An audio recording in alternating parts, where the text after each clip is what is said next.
Oke.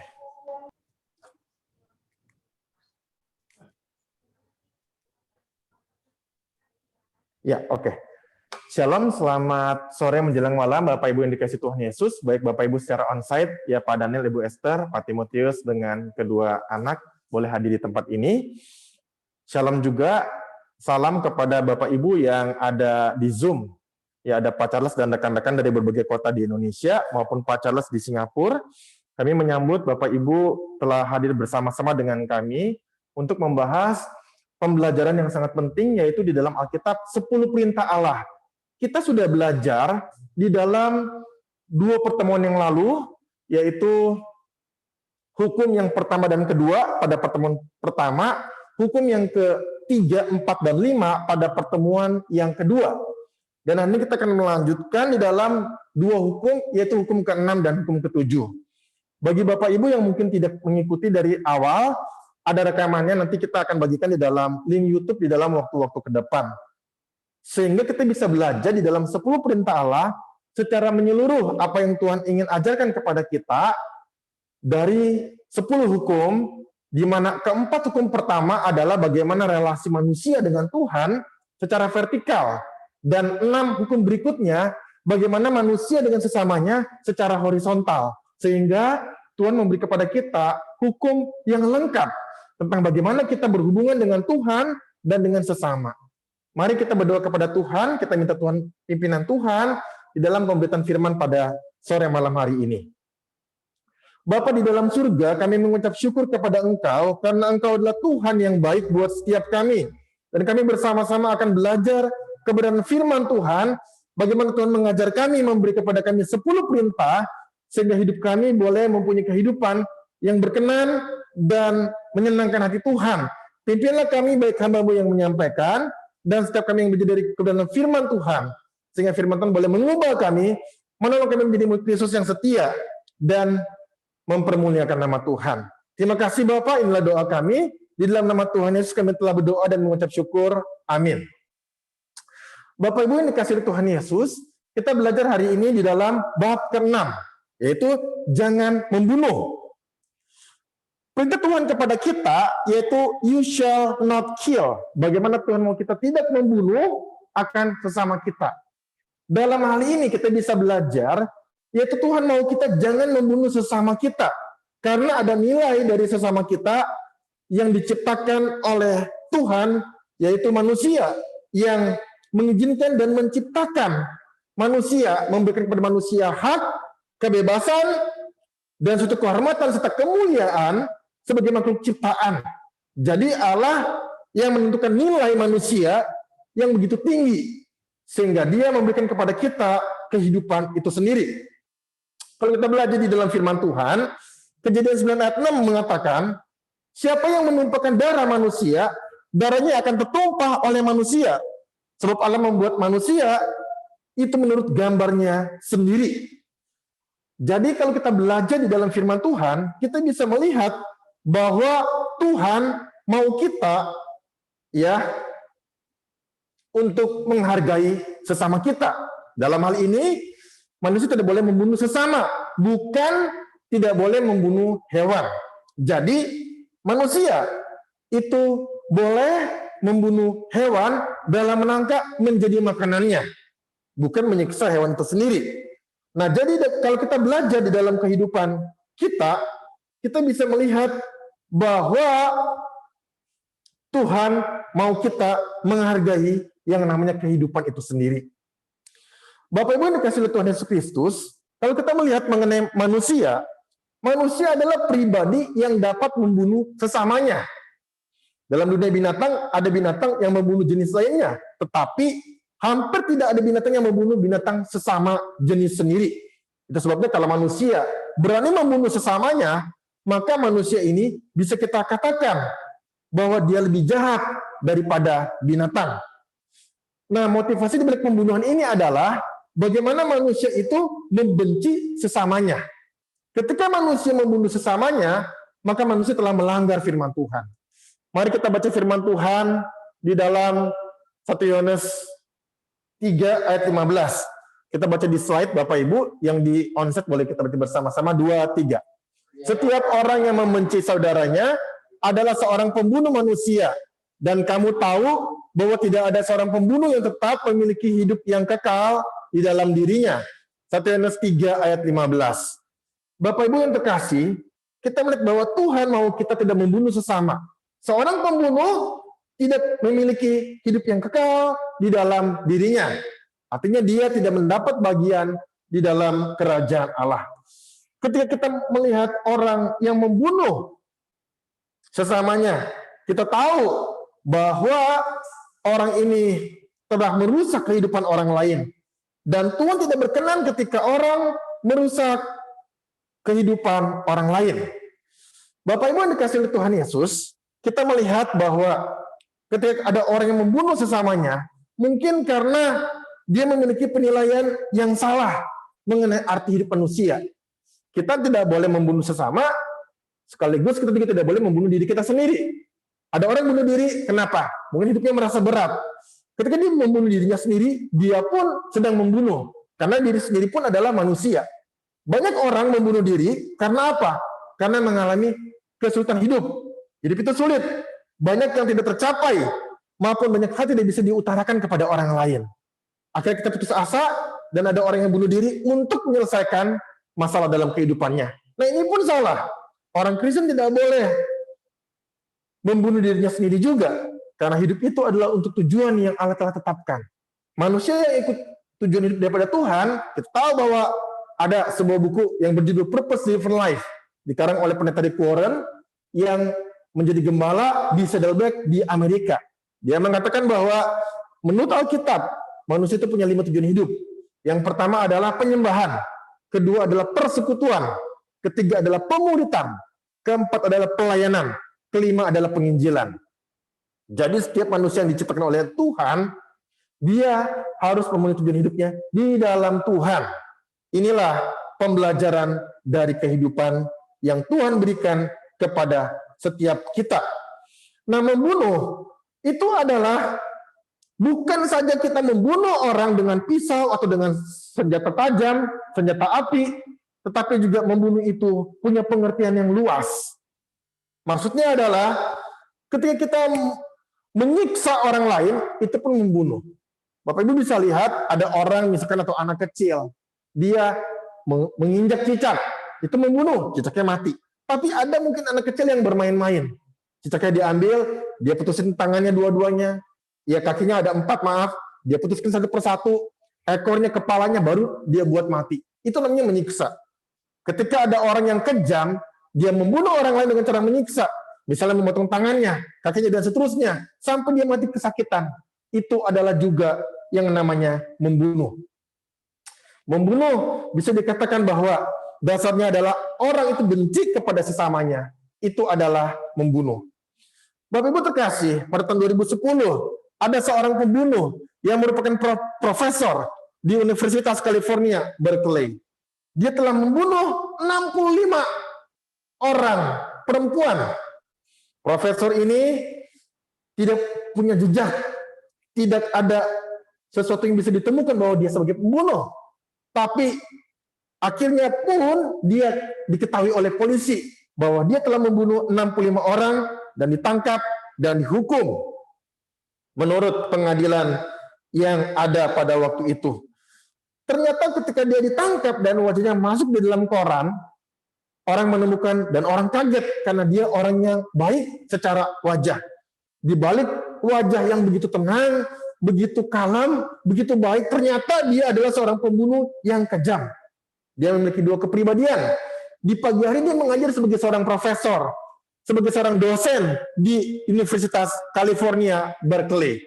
Tetapi di malam hari, dia mencari perempuan yang cantik dan membunuh perempuan tersebut, sehingga dia akhirnya menjadi orang yang terlihat baik. Di balik wajah yang baik, terdapat jiwa yang kejam. Maka kita pernah belajar beberapa waktu lalu, lebih baik orang bermuka badut tetapi jiwanya dewa, daripada orang bermuka malaikat tetapi jiwanya setan.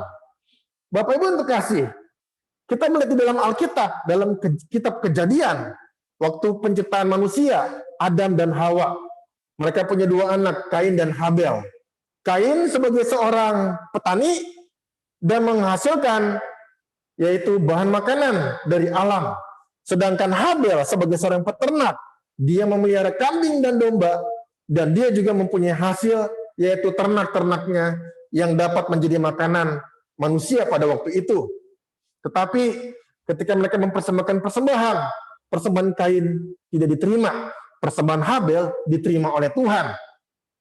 Ketika itu Kain iri dan dia benci kepada adiknya, sehingga dia membunuh adiknya pada waktu itu. Dalam hal ini kita melihat bahwa inilah cerita pembunuhan pertama di dunia, karena Kain membunuh Habel. Nah, Bapak Ibu yang dikasihi Tuhan Yesus, waktu kita belajar mengenai Kain membunuh Habel, kita melihat bahwa Tuhan itu menerima persembahan Habel dan menolak persembahan itu daripada Kain. Di sini kita bisa lihat bahwa Tuhan punya otoritas. Siapa yang mau diterima dan siapa yang tidak mau diterima. Tetapi juga yang kedua kita bisa belajar bahwa pada waktu itu Kain tidak mempersembahkan dengan sungguh-sungguh. Habel mempersembahkan sungguh-sungguh. Sehingga persembahan Habel itu diterima. Bukan karena persembahan Habel itu kambing dan domba yang disembelih, tetapi Kain mempersembahkan sayur-sayuran, hasil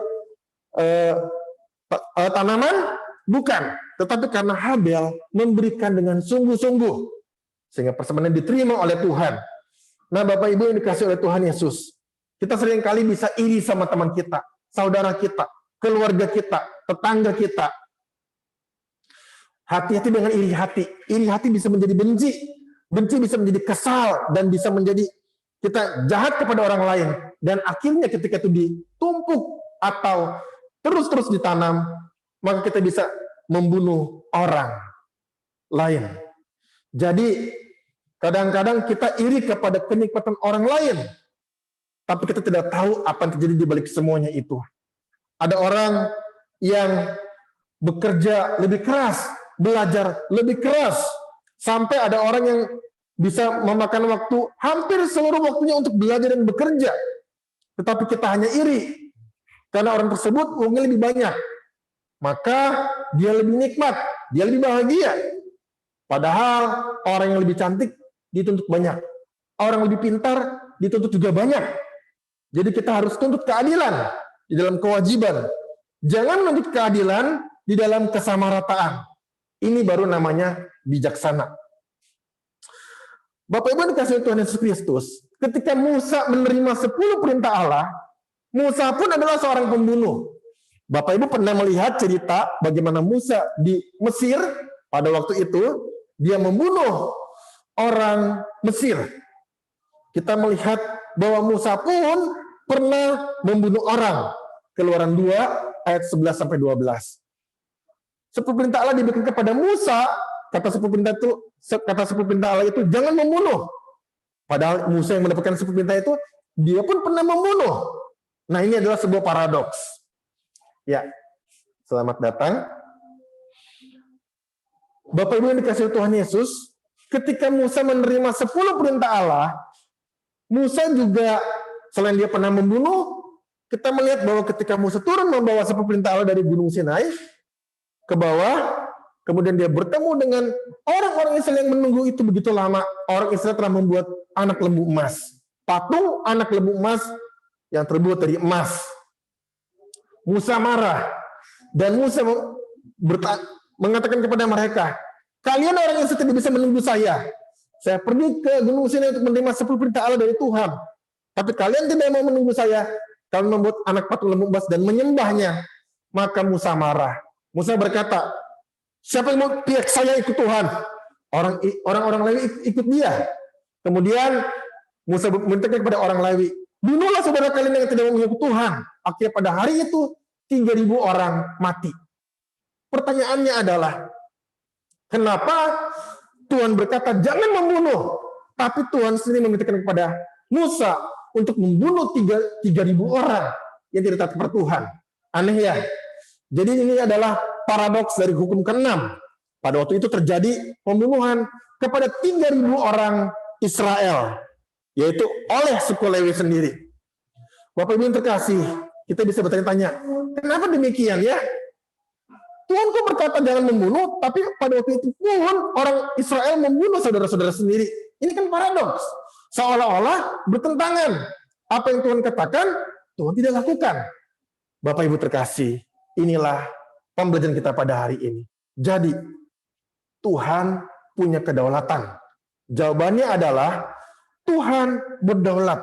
Dan Tuhan tahu ketika orang tidak mau taat kepada Tuhan, orang-orang Israel adalah umat pilihan Tuhan, tidak mau taat, maka Tuhan harus bertindak dengan disiplin. Maka pada waktu itu Tuhan memerintahkan kepada Musa untuk membunuh orang-orang yang tidak mau taat kepada Tuhan itu sendiri. Jadi pada waktu itu akhirnya 3.000 orang meninggal dunia. Karena mereka tidak mau taat kepada perintah Tuhan, maka Tuhan harus bersikap disiplin kepada umat yang dia sayangi dan dia cintai dan dia pilih. Kalau kita belajar daripada firman Tuhan, juga kita pernah melihat orang Israel pernah diminta membunuh 7 suku Kanaan. Kita bisa baca di Yosua pasal 8 ayat 1-29, Yosua pasal 10 dan Yosua pasal 11. Pada waktu itu 7 suku Kanaan itu mereka adalah mempunyai suatu ibadat yang dinamakan pelacuran bakti. Jadi mereka itu menyembah dewa-dewa di dalam kuil-kuil, lalu mereka bisa pada itu menyembah. Itu mereka seperti orang tanda kutip kerasukan.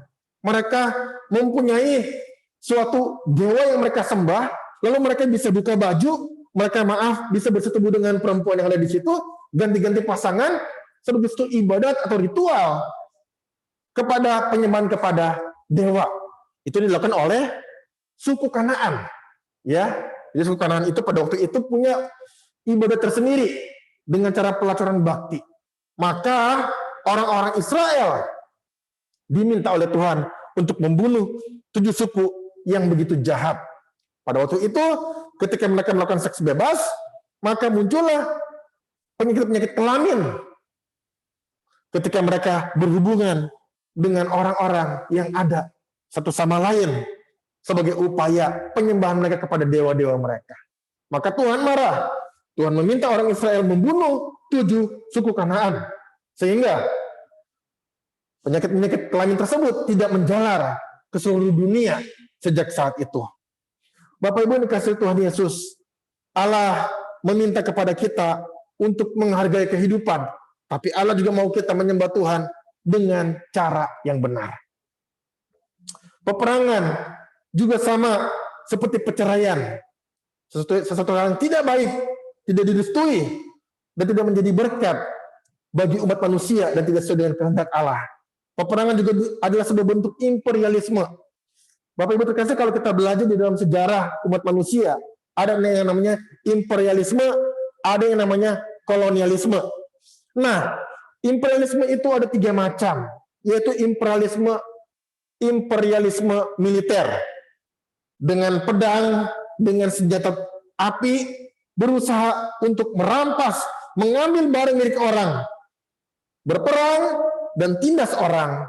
Itu namanya imperialisme militer. Yang kedua adalah imperialisme ekonomi. Bagaimana orang dengan hukum yang diperalat mendapatkan uang. Inilah yang dilakukan oleh para penjajah kepada bangsa jajahannya. Yang ketiga adalah imperialisme ideologi. Ini yang paling pintar. Bagaimana mengindoktrinasi pikiran orang sehingga hatinya dan pikirannya dan hartanya bisa dikuasai dengan ideologi. Bapak Ibu terkasih, bagaimana caranya orang menghadapi perang? Bolehkah kita berperang? Bolehkah kita berperang demi mendapatkan sesuatu atau daerah jajahan? Alkitab pun mengajar kepada kita. Dan ada jawabannya di Alkitab. Suatu hari ada prajurit yang bertanya kepada Yohanes Pembaptis. Mari kita baca bersama-sama 2-3. Dan prajurit-prajurit bertanya juga kepadanya, dan kami, apakah yang harus kami perbuat? Jawab Yohanes kepada mereka, jangan merampas dan jangan memeras, dan cukupkanlah dirimu dengan gajimu. Nah, Bapak Ibu terkasih, ketika ada orang bertanya kepada Yohanes Pembaptis, boleh nggak perang? Boleh nggak dengan peperangan itu kami menguasai daerah jajahan? Kami mengambil barang milik mereka.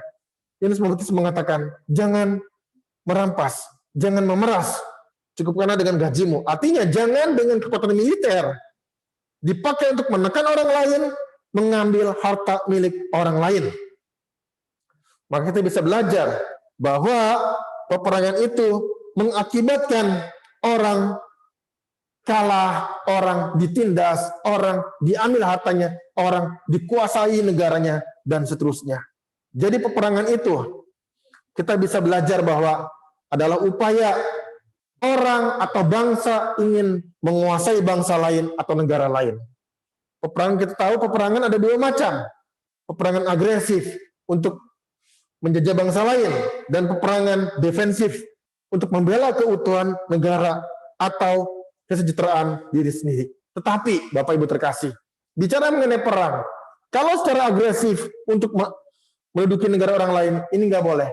Tapi kalau perang untuk membela bangsa kita, membela negara kita dari penjajah, itu boleh.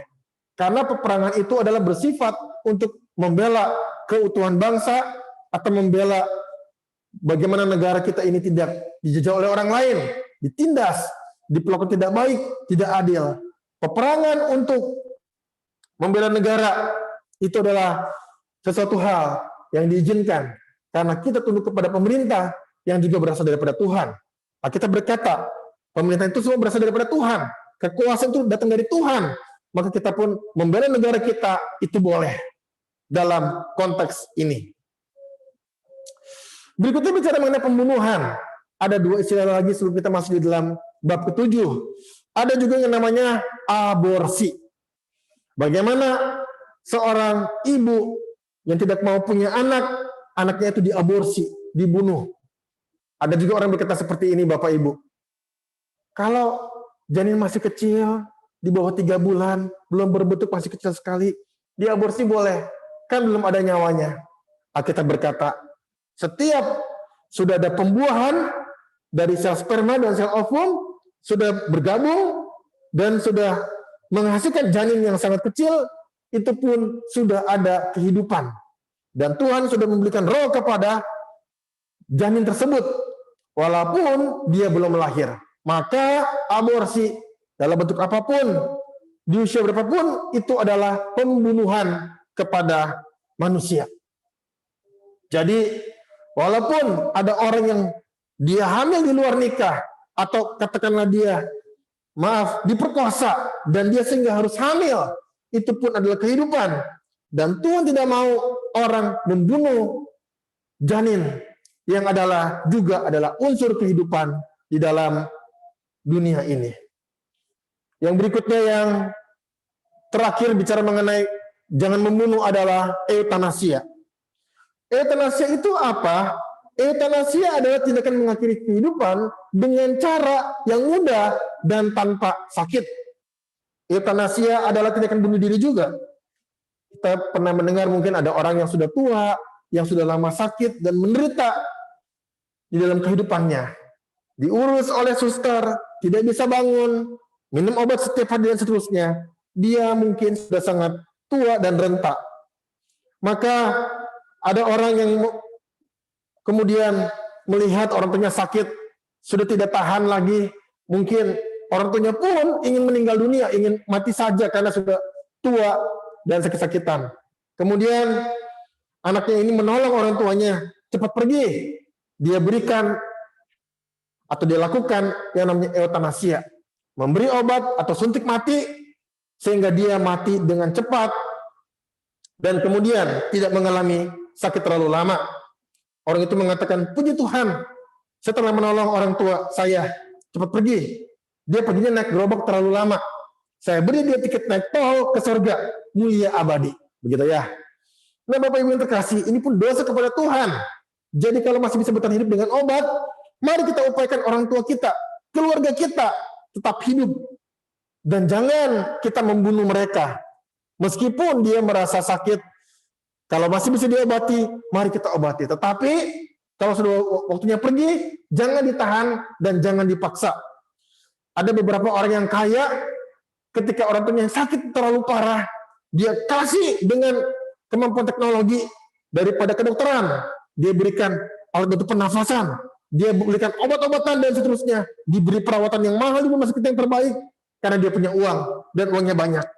Kemudian saya pernah mendengar cerita ada orang yang hidup dengan alat bantu, yaitu diberi nafas, diberi oksigen dengan satu alat dipompa, dan kemudian orang ini hanya hidup karena alat bantu.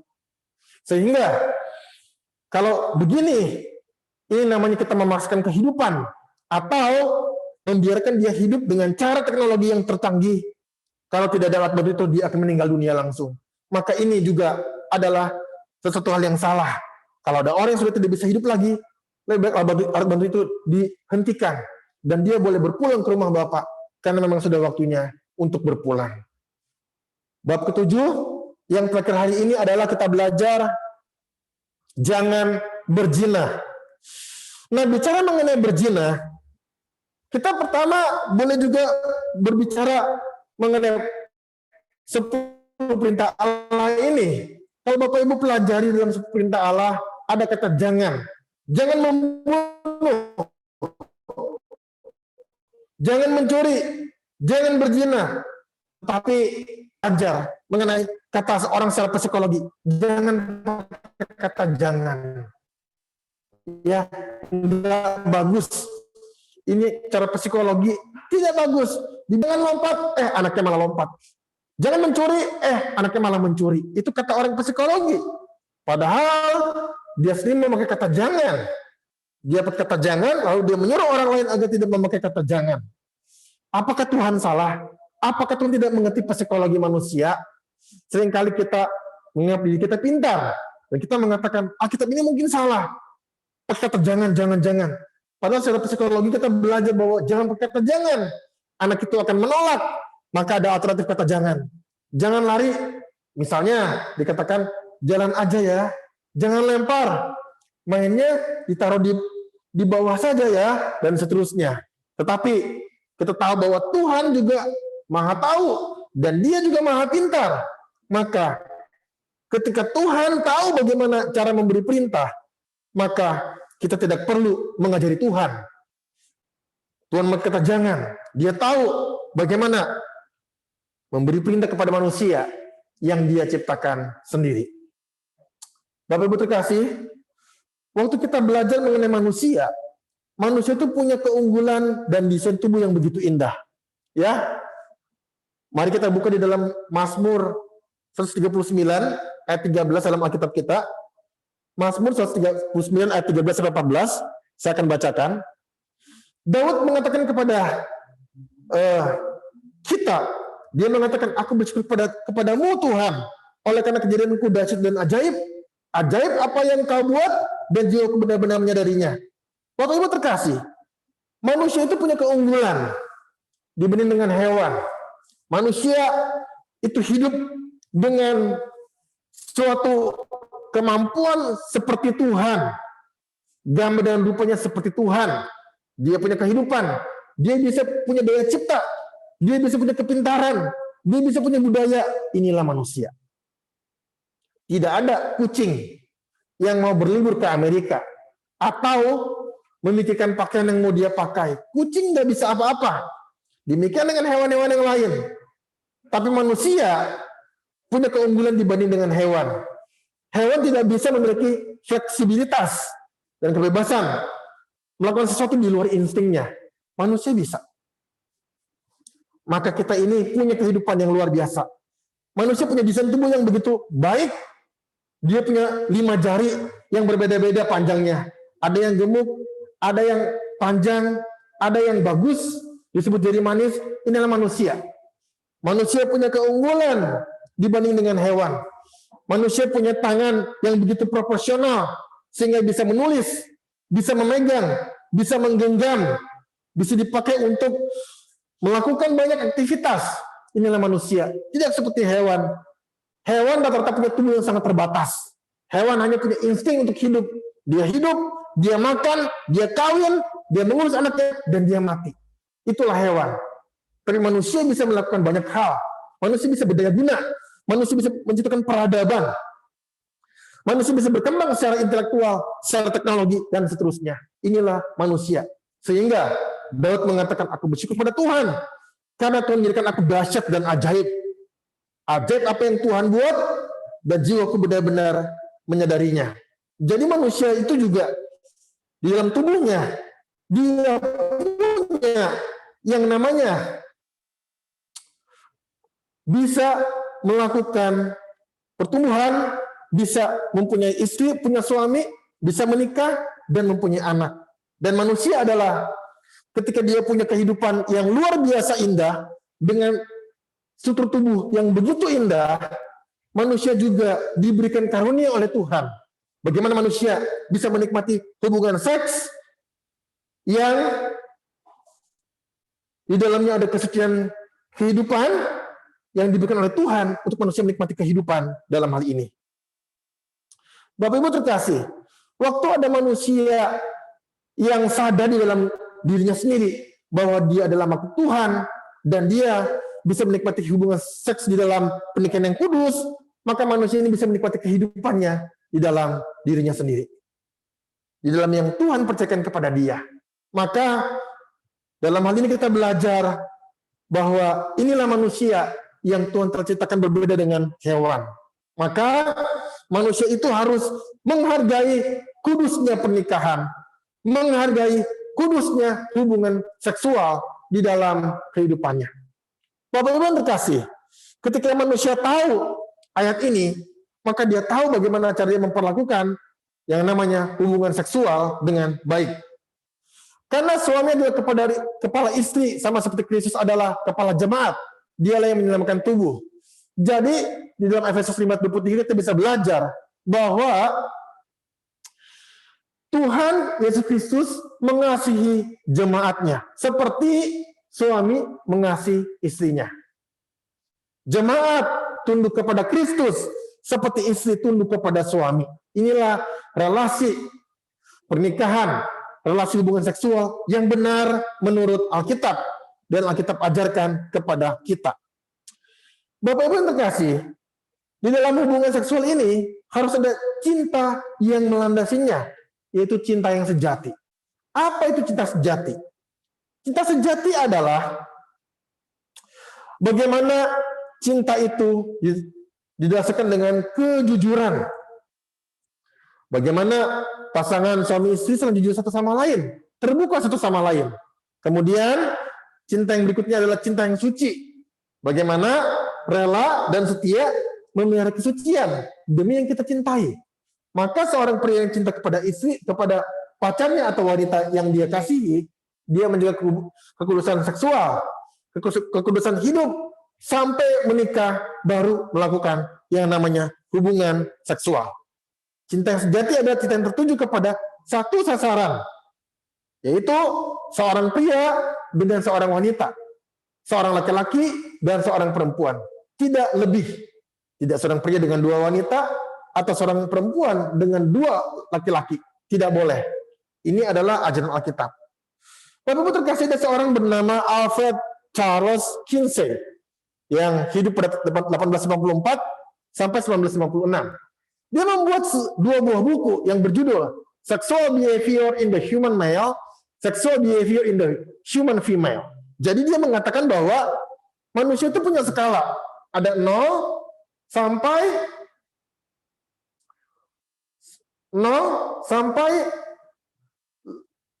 6. Ya, ada 7 begitu ya. Jadi ini adalah orang yang pria yang suka wanita, lalu ada juga yang pria dengan punya sedikit kecenderungan homo, lalu sampai yang paling 6 ini adalah pria atau wanita yang mempunyai benar-benar homo secara secara relasi. Maksudnya adalah bahwa ada orang yang punya kecenderungan homo sedikit, tambah-tambah tambah banyak begitu ya, sampai jadi full dia bisa menjadi seorang yang homoseksual. Atau orang yang menyukai sesama jenis, pria dengan pria, wanita dengan wanita. Dan dia mau mengatakan bahwa orang itu harus mencoba untuk pengalaman bagaimana dia bisa juga menjadi menyukai baik lawan jenis maupun sesama jenis. Ini ajaran dia. Sehingga dia mengatakan di dalam penelitian dia bahwa secara report itu kita bisa belajar bahwa 11% pria melakukan anal seks, 46% pria adalah biseksual, 92% manusia atau pria melakukan masturbasi, 10% pria melakukan oral seks, 48,9% pria melakukan oral seks setelah menikah.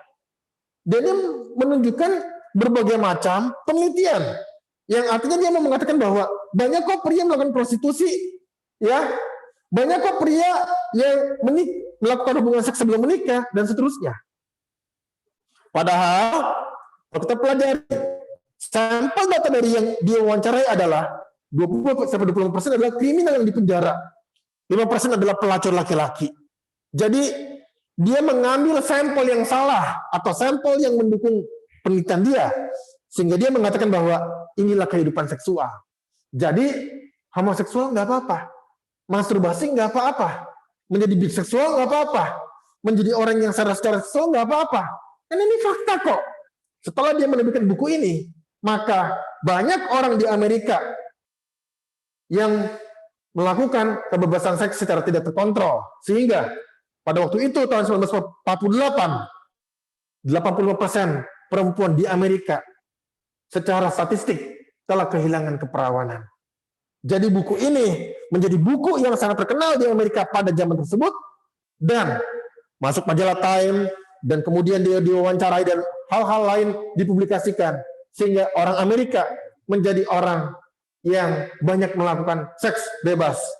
Tetapi kita tahu bahwa ini adalah kesalahan dan dosa di hadapan Tuhan. Alkitab berkata dalam 1 Korintus 5 ayat 1, ya, terjemahan sederhana Indonesia. Paulus berkata, saya sangat prihatin mendengar berita bahwa ada dosa percabulan yang sangat memalukan di antara kalian. Dan jenis percabulan yang seperti itu jarang terjadi sekalipun di antara bangsa-bangsa yang tidak mengenal Allah. Nah, Bapak Ibu jemaat yang dikasihi oleh Tuhan Yesus, kita belajar bahwa Paulus sendiri mengajar kepada kita di dalam Alkitab, tidak boleh orang melakukan percabulan, baik orang yang sebelum menikah maupun orang yang sudah menikah. Ini adalah ajaran daripada firman Tuhan. Maka seorang yang menikah atau seorang yang berpacaran atau seorang yang mempunyai relasi dengan lawan jenis harus mempunyai aspek cinta sejati, yaitu satu objek. Tidak boleh menikah dengan lebih daripada satu orang.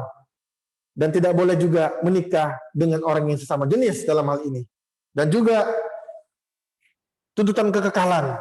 Waktu kita menyukai seorang lawan jenis, kita menikah dengan dia seumur hidup. Maka Tuhan berkata di dalam firman Tuhan, kita harus hidup bersama dengan pasangan kita sampai maut memisahkan kita. Di situ di dalam Alkitab dikatakan, ketika kita dipersatukan Tuhan dalam ikatan pernikahan yang kudus, kita nggak boleh bercerai sampai maut memisahkan kita. Itu dapat di dalam janji nikah. Dan kita pun tahu bahwa tidak ada seorang pria berkata seperti ini kepada wanita. Aku mencintai kamu ya, kita pacaran 2 tahun saja. Nggak ada. Kita berpacaran dengan seorang wanita, pria dengan wanita, wanita dengan pria, berpacaran untuk menikah seumur hidup. Mereka tinggal di dalam ikatan pernikahan yang kudus, seperti yang Alkitab ajarkan. Maka seorang pria ketika berjanji kepada wanita di dalam pernikahan, dia mengatakan, aku akan bersama-sama dengan kau sebagai suamimu dan kau sebagai istriku, dalam suka dan duka, dalam kaya maupun miskin, dalam keadaan yang baik maupun dalam keadaan yang tidak baik. Inilah janji pernikahan yang menjadi sesuatu yang Tuhan berikan kepada manusia untuk boleh seorang pria dengan wanita ini hidup di dalam kekudusan seksual, dalam ikatan pernikahan yang kudus, yang berkenan kepada Tuhan. Dan itu adalah ikatan yang baik yang Tuhan ajarkan kepada setiap kita. Bapak Ibu yang dikasihi Tuhan Yesus Kristus, kita melihat bahwa ketika manusia berbuat dosa, maka Tuhan berikan hukuman. Kita tahu bahwa ketika manusia melakukan seks bebas, melakukan hal yang tidak baik, seperti hubungan homoseksual, hubungan lesbian, dan seterusnya, maka Tuhan juga berikan hukuman kepada manusia. Munculnya virus HIV atau AIDS. HIV atau AIDS, kalau kita baca di internet, kalau kita belajar secara sejarah atau secara historis, muncul di dalam dunia manusia adalah pada waktu tahun 1920 ketika manusia tertular dari simpanse dan gorila dari Kongo di Afrika Tengah. Ada penelitian yang membuktikan bahwa manusia pada waktu itu bersetubuh dengan gorila atau simpanse sebagai suatu ritual. Ya, ini ada sesuatu pembelajaran. Dan ke depan akhirnya menular melalui darah, melalui hubungan seks bebas, melalui jarum, dan seterusnya. Jadi, ketika manusia berbuat dosa, Tuhan memberikan hukuman berupa HIV dan AIDS, yang sampai hari ini pun belum ada obatnya yang bisa menyembuhkan secara total. Dan kita juga tahu ada penyakit-penyakit menular secara seksual, seperti sifilis, gonorrea, dan lain sebagainya. Ini karena manusia berbuat dosa, maka Tuhan menghukum manusia dengan penyakit-penyakit yang berat, yang manusia ketika dapat dia akan menjadi kesulitan dan kesakitan karena dia berbuat dosa di hadapan Tuhan. Bapak Ibu terkasih, di Amerika ada seorang pendeta yang bernama Jimmy Swaggart. Pendeta ini adalah pendeta yang berkhotbah di TV di Amerika pada zamannya, kira-kira tahun 19 awal, tahun 1900 awal. Nah, pendeta ini sangat terkenal. Dia khotbah di TV, dia khotbah dengan jemaat dia melayani di gereja sidang jemaat Allah di Colorado. Pendeta ini suatu hari, mencari PSK atau mencari perempuan prostitusi untuk berhubungan seksual dengan bayaran. Dan dia punya anak buah yang membenci dia karena dikeluarkan oleh dia, diusir oleh dia. Anak buah ini merekam dia ketika dia mencari pelacur. Akhirnya dengan perekaman dan video itu diberikan kepada pimpinan dari gereja pusat sidang jemaat Allah di Colorado di Amerika. Maka pendeta Jimmy Swaggart ini dipanggil oleh pimpinannya dan ditanya, diinterogasi, diwawancara. Apakah benar kamu telah pergi dengan seorang perempuan pekerja seks komersial? Pendeta ini mengatakan tidak. Dia kemudian tidak mau mengaku, tetapi ditunjukkan video sebagai bukti. Ketika ditunjukkan video sebagai bukti, maka pendeta Jimmy Swaggart tidak bisa mengelak lagi. Dan dia mengaku telah berbuat salah dan berbuat dosa. Kemudian dia sebagai seorang pendeta tidak boleh berkhotbah selama 2 tahun oleh gerejanya. Dan kemudian dia diliput oleh CNN dan dia di hadapan 8.000 orang, dia kemudian mengaku dan menangis dengan air mata. Dia mengatakan, aku berdosa, aku berdosa. Dia minta dimengerti oleh semua pemirsanya atau orang-orang yang telah sering menonton video khotbah dia. Dan kemudian penggemarnya mendengarkan pengakuan dia dan kemudian menangis. Para jemaatnya juga menangis dan dia mengatakan kepada Tuhan, para jemaat ini atau orang yang mendengarnya, Tuhan ampunilah dia, ampunilah dia.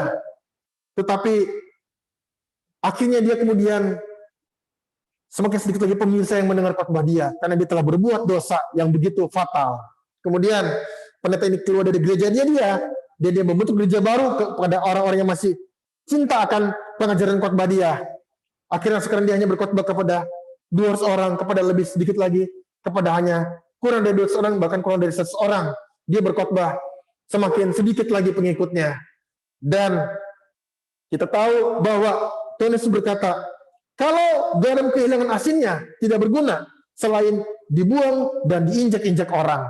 Karena garamnya hilang, dia berbuat dosa, maka tidak lagi banyak orang mendengar khotbah dia. Bapak Ibu yang kasih Tuhan Yesus, mari kita berhati-hati terhadap dosa seksual ini. Jangan kita berzina. Ini adalah perintah Tuhan. Dan bahkan Yesus juga berkata dalam Matius 5:28, mari kita baca bersama-sama. 2, 3. Tapi aku berkata kepadamu, setiap orang yang memandang perempuan serta menginginkannya sudah berzina dengan dia di dalam hatinya. Bapak Ibu yang terkasih, Perjanjian Lama mengatakan kepada kita, jangan berzina.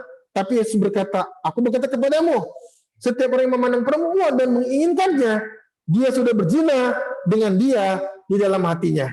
Jadi, Tuhan Yesus mengajar kita dengan lebih intens, dengan lebih tajam, dengan lebih sungguh-sungguh, bahwa hati-hati kepada hidup kita. Seorang pria, seorang wanita harus berhati-hati terhadap pandangannya.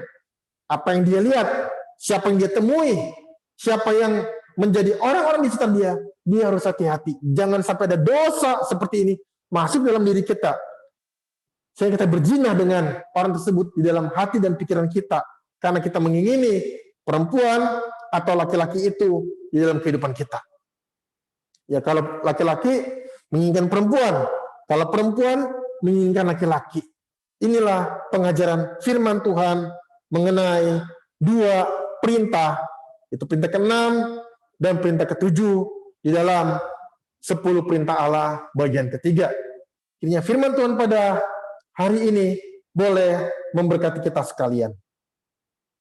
Iya, saya memberikan kesempatan kepada Bapak Ibu secara onsite ataupun secara online yang ingin bertanya, silakan boleh masuk ke kolom chat atau boleh juga bertanya di dalam chat ataupun secara bersuara juga boleh, baik secara onsite maupun secara online. Terima kasih, Tuhan berkati. Saya tanya, Iya. kalau Tuhan tidak sengaja misalnya membela diri, Iya. kalau di jalan, begal, apa, itu dosa apa? Iya. Boleh dijelaskan, Pak? Misalkan tulisan itu apakah kecelakaan atau bagaimana? Dibegal. Oh, dibegal. Jadi kita mau dibegal, lalu kita membela diri, kita lawan, kita bunuh, begitu ya? Oke, iya.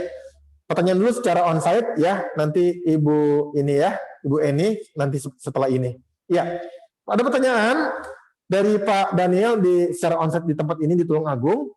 Kalau kita misalnya kita ingin dibegal, ingin dirampok, lalu kita membela diri, tidak sengaja orang yang kita lawan itu akhirnya orang itu mati, apakah itu bersalah atau tidak? Nah, jadi begini, prinsipnya adalah membunuh itu dari motivasi. Waktu kita punya motivasi ingin membunuh dia, misalnya kita tidak suka sama pencuri ini, kita bunuh dia karena kita kesal sama dia. Kalau kita punya motivasi ingin membunuh, ingin membalas, itu artinya kita berdosa. Tapi kalau kita membela diri dan tidak sengaja kita membuat dia mati, itu kita tidak bersalah. Seperti kisahnya misalnya, yang saya ingat tiba-tiba ketika Pak Daniel bertanya, waktu itu ada anggota FPI begitu ya, ingin menangkap anggota karena dia ingin ditembak, polisinya itu dia tangkap anggota FPI ini karena tidak membawa borgol, hanya diikat biasa atau bagaimana. Kemudian di dalam mobil kan polisi ini kan ingin diambil senjatanya oleh anggota FPI. Lalu ketika ingin diambil, polisi ini dia terpaksa menembak orang itu dan orang itu kan mati, meninggal dunia. Maka pemerintah pun membela polisi ini, akhirnya diputuskan bahwa tidak bersalah. Padahal orang-orang FPI itu merasa kesal. Mereka bilang polisi ini jahat, ingin membunuh. Karena membela diri, jadi dikatakan itu benar. Secara hukum maupun di dalam ajaran Alkitab. Jadi kalau kita tidak sengaja, memang tidak sengaja, bukan ingin membunuh, kita tidak berbuat salah. Tapi kalau kita merasa kesal dengan pencuri itu, kita menembak dia, menusuk dia, karena kita kesal, kita ingin bunuh, itu artinya bersalah. Ya, semoga menjawab. Terima kasih.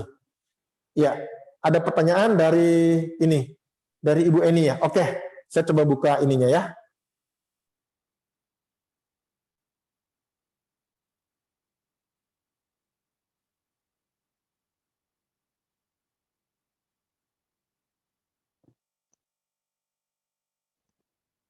Malam Pak Anton.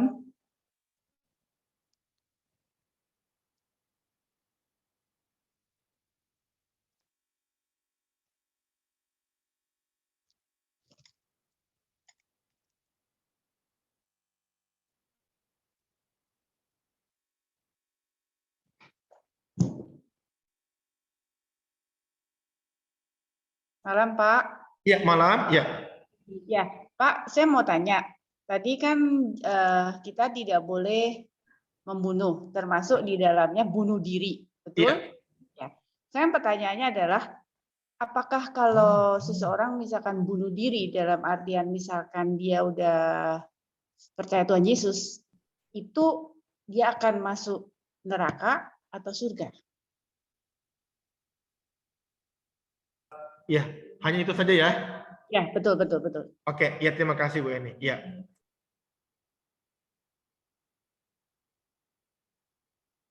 Ini Ibu ini bertanya, kalau ada orang, ya kan? Sorry, ini kayaknya. Ya, supaya tidak feedback.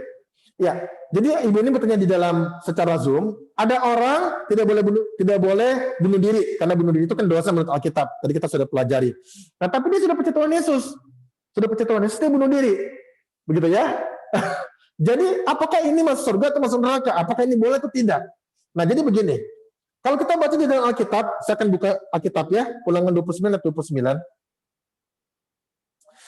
Ulangan 29 ayat 29 mengatakan di dalam firman Tuhan, hal-hal yang tersembunyi ialah bagi Tuhan Allah kita, tetapi hal-hal yang dinyatakan ialah bagi kita dan bagi anak-anak kita sampai selama-lamanya, supaya kita melakukan segala perkataan hukum Taurat ini. Nah, begini. Jadi, kalau ditanya apakah dia salah atau tidak, tentu salah. Karena kita berkata bahwa kalau kita bunuh diri pun telah menghilangkan nyawa. Jadi bersalah. Tapi kalau ditanya dia masuk surga atau masuk neraka, nah, ini sebuah hal yang Alkitab juga tidak pernah mengatakannya. Ada orang bunuh diri, apakah dia masuk surga atau masuk neraka? Tapi kalau dibilang dia salah, dia salah. Dia berdosa. Tapi kalau ke surga atau neraka, itu adalah kedaulatan Tuhan. Jadi kita tidak bisa menghakimi orang, oh, dia telah menyembah Tuhan Yesus, lalu dia berbuat salah di akhir hidupnya. Lalu kita bilang dia ke surga, dia tetap ke surga. Atau kita bilang enggak, dia ke neraka, nggak bisa. Jadi kalau ditanya berdosa atau tidak, berdosa. Kalau ditanya ke surga atau ke neraka, kita nggak tahu. Karena Allah yang berdaulat. Nanti Allah yang akan menentukan orang tersebut masuk surga atau masuk neraka, tergantung daripada kedaulatan Allah. Ya. Tapi kan upah dosa kan Iya. Upah dosa ialah maut, tentu saja, tetapi ketika orang percaya, orang diselamatkan. Gitu loh Pak maksudnya. Tadi kan ibu ini tanya, orang sudah terima Tuhan Yesus, ya kan? Dia sudah diselamatkan nih. Lalu dia hidupnya dia berbuat salah. Apa? Dia bunuh diri. Masuk surga nggak? Nah, begitulah.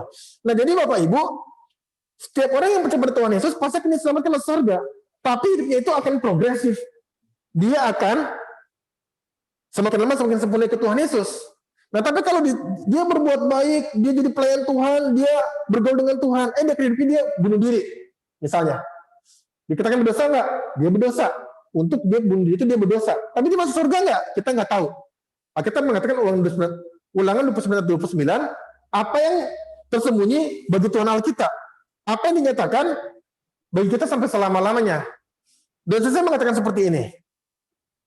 Apa yang Tuhan ajarkan, peganglah, imanilah. Apa yang Tuhan tidak ajarkan, jangan ditafsirkan. Itulah maksud ayat ini tuh. Jadi yang kita pelajari, kita pegang. Pelajarannya adalah bunuh diri, berdosa. Tapi kalau orang sudah percaya Tuhan Yesus bunuh diri, masuk surga nggak? Kita nggak tahu. Karena kita mengatakan apa yang kita pelajari kita ikuti. Karena kita belum tahu sejauh mana Tuhan akan memberikan keselamatan dan ukurannya apa. Tuhan tidak ajarkan di dalam Alkitab. Nah, gitulah. Semoga menjawab ya.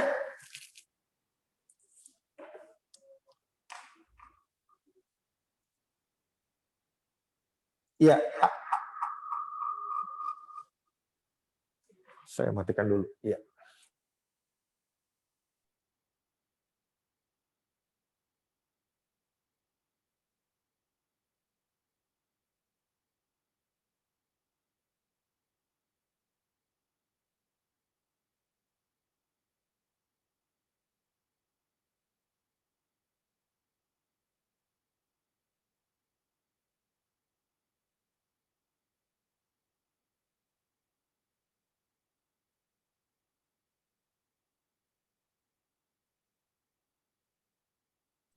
Ya, apakah Ibu Eni ada? Ya, cukup Pak. Makasih. Oke. Terima kasih, Tuhan berkati. Ya. Apakah ada pertanyaan lagi secara onsite ataupun secara online?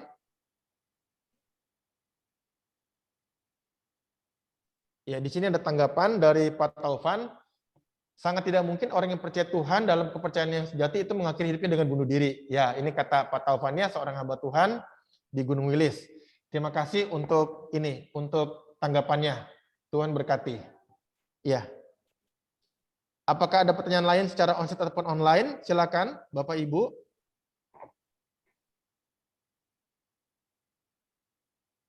Ya, kalau tidak ada kita akan mengakhiri sesi pada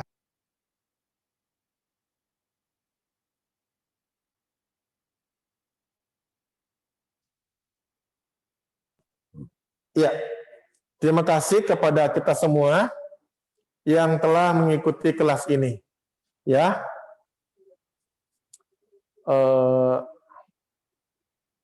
Oke.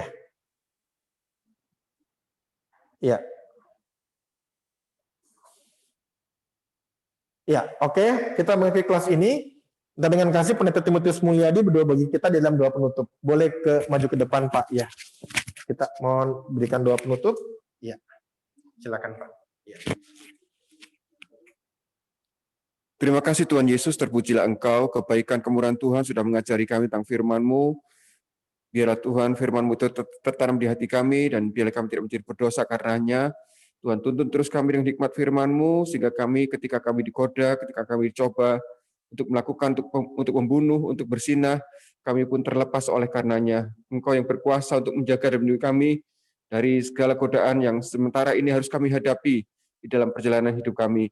Tuhan berkati sepanjang hidup kami, berkati juga Pak Anton yang sudah mengajar kami, biarlah bertambah-tambah hikmat buat beliau, dan juga kami semua yang sudah menerima firman yang diajarkan, kami pun juga semakin dekat, semakin mengasihi Engkau. Sampai akhir hidup kami boleh setia kepada Engkau. Terima kasih Tuhan, di dalam nama Tuhan Yesus Kristus kami berdoa. Amin. Amin. Ya. Terima kasih. Ya, terima kasih Pak Pendeta Timotius Mulyadi telah menyampaikan akan doa penutup. Ada satu pengumuman, Bapak Ibu terkasih, minggu depan itu tanggal 2 Mei adalah ini hari Lebaran ya. Jadi Senin depan itu Lebaran, kita libur 1 hari. Senin depan lagi kita baru masuk di dalam pertemuan 10 perintah Allah yang terakhir, bagian keempat. Nah, di situ rencananya Pendeta Hendari akan menyampaikan sesi terakhir bagi kita sekalian, 3 hukum yang terakhir, hukum ke-8, ke-9, dan ke-10. Demikian info yang disampaikan. Terima kasih, selamat malam. Tuhan memberkati kita. Jadinya